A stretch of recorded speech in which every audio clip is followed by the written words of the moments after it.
দেখবো তো। আমি কিন্তু বড় গলায় বলে এসছি আমি ভাইয়ের ইলেকশনে ক্যাম্পেইনিং করতে যাচ্ছি, আমার ভাই জিতবে তো, কথা দিলেন তো? আজকে এই কাঞ্চনপুর ইউনিয়নে এই উঠান বৈঠক এই জনসমুদ্রে পরিণত হয়েছে। আমি এই কাঞ্চনপুর ইউনিয়নবাসীর প্রতি কৃতজ্ঞতা প্রকাশ করছি। আপনারা আমাকে প্রোগ্রাম শুরুর এক ঘন্টা আগে আমাকে ডালিম ভাই ফোন দিয়ে বলেছিল যে এখানে নাকি কিছু ভয়ভীতি দেখানো হচ্ছে। আমি জানি না কে বা কারা তারা, তারপরও যে এখানে আপনারা এসে উপস্থিত হয়েছেন এইটি প্রমাণ করে আগামী 21শে মে আনারসের যে বিশাল জনসমর্থন রয়েছে, এই কাঞ্চনপুরবাসীরা ইনশাল্লাহ সকলে ঐক্যবদ্ধভাবে ভয়ভীতির জবাব দিয়ে দিবে 21 তারিখে ভোটের মাধ্যমে ইনশাল্লাহ। আমি প্রশাসনের সাথে কথা বলেছি, সাথে ওসি সাহেবের সাথে কথা বলেছি। ওসি সাহেব আমার সাথে কথা বলে সাথে সাথে উনি 2 গাড়ি পুলিশ পাঠিয়ে দিয়েছে। এখানে শুনেন, চেয়ারম্যান, মেম্বার, এমপি কে বানায়? আপনারা বানান। জনগণের শক্তির উপরে কোনো শক্তি নাই। আমি বলবো আপনারা সজাগ দৃষ্টি রাখেন, কেউ আপনাদের কোনো ক্ষতি করতে পারবে না, কিছু করতে পারবে না। ভোটের মাঠের অবস্থা খারাপ হলে তখন তারা ভয়ভীতি দেখায়, মাথা নষ্ট হয়ে গেছে, আবেগের কান্না। কত ফেসবুকে দেখলাম পরশু দিনে মায়া কান্না দিছে, কি ঠিক কিনা? এগুলাতে বিচলিত হবেন না। মায়া কান্না দিছে, ওখানে আবার লাইভে বলছে কালো টাকার কথা। গত এই 15-20 দিন আগে যে রামগঞ্জ সার্কিট হাউসে বসে ডাকবাংলো জেলা পরিষদের ডাকবাংলোতে বসে যে ব্যক্তি বিশেষের একজন প্রার্থী ঘোষণা করা হয়েছে, সে কত টাকার বিনিময়ে করা হয়েছে? 3 থেকে 5 কোটি টাকার বিনিময়ে। সেই কালো টাকার মালিককে? সেই প্রার্থী আমাদের দেওয়ান বাচ্চু সাহেব।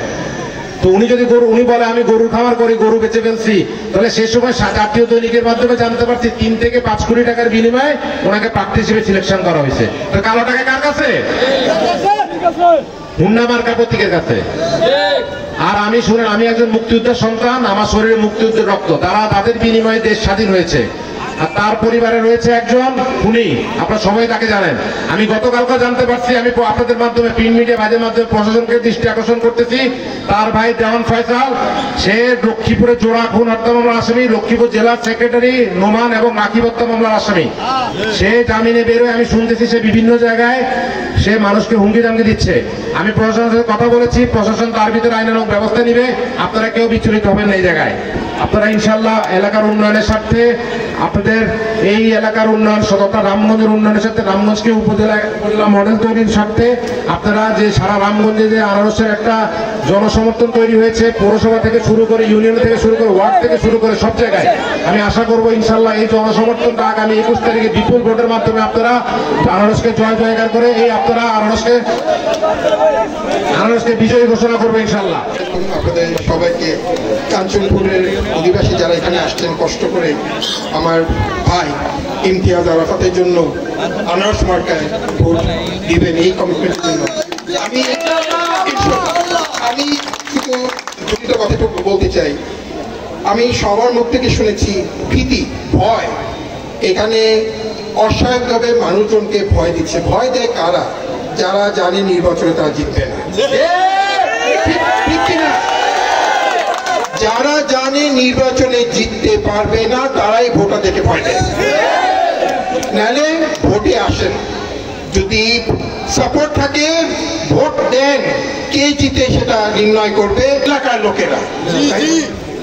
আল্লাহ যে সুযোগ আমাদেরকে দিয়েছে, আমি এই এলাকার সন্তান, আমি রামগঞ্জ মিয়াবাড়ির সন্তান, ভাদুরী মিয়াবাড়ির সন্তান। আমার অনেক শখ ছিল যে লক্ষ্মীপুর জেলা, রামগঞ্জ যেন একটা উন্নয়নের একটা দৃষ্টিকোণ স্থাপন করে সারা বাংলাদেশে। কাকে দিয়ে করাবো? ইমতিয়াজ আরাফাত। এবং আমি কথা দিচ্ছি ইনশাল্লাহ, আল্লাহ যদি সেই সুযোগ তৌফিক আমাকে দেয়, আমার যতখানি শক্তি, যতখানি পরিচিতি যা দিয়ে এলাকার উন্নয়নের জন্য ওনার মাধ্যমে করবো আমি। আমার আনন্দ আজকে আপনাদের থেকে বহুগুণ বেশি।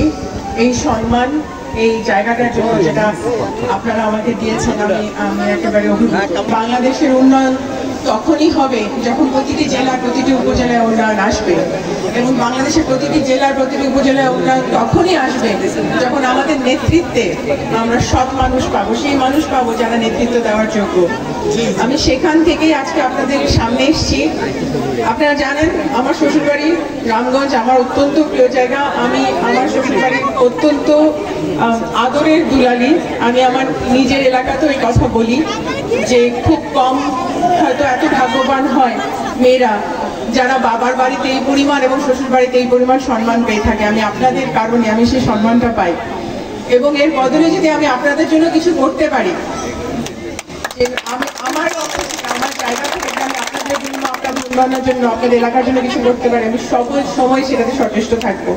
এবং এলাকার মেয়ে হিসাবে, এলাকার বউ হিসাবে, মেয়েদের তো শ্বশুর বাড়ি নাকি বাড়ি, এটাই তো আমার বাড়ি, এটাই আমার জায়গা। এই যে এলাকার উন্নয়ন হলে এটাই আমার গর্ব। আমি সেখান থেকেই আমার ভাইয়ের জন্য আপনাদের কাছে ভোট চাইতে এসেছি। হ্যাঁ, উনি আমার ভাই এবং আমি ওনাকে সেই পরিমাণ শ্রদ্ধা করি, সম্মান করি, আদর করি, ভালোবাসি, কিন্তু উনি একজন সৎ মানুষ। উনি আপনাদের সাথে থাকবেন, উনি আপনাদের উন্নয়নটা দেখবেন, এটা নিশ্চয়ই আপনারাও বিশ্বাস করেন তো? এবং এটার প্রমাণ 21 তারিখে দেখবো তো। আমি কিন্তু বড় গলায় বলে এসেছি আমি ভাইয়ের ইলেকশনে ক্যাম্পেইনিং করতে যাচ্ছি। আমার ভাই জিতবে তো? কথা দিলেন তো? আপনারা কিন্তু আপনাদের বৌমাকে কথা দিলেন। আমি 21 তারিখের পরে আসবো এবং আমি আশা করি 21 তারিখে আপনারা ভোট দিবেন। জয় আমার ভাইয়ের হবে, জয় আনারসের হবে এবং আনারসেরই হবে তো?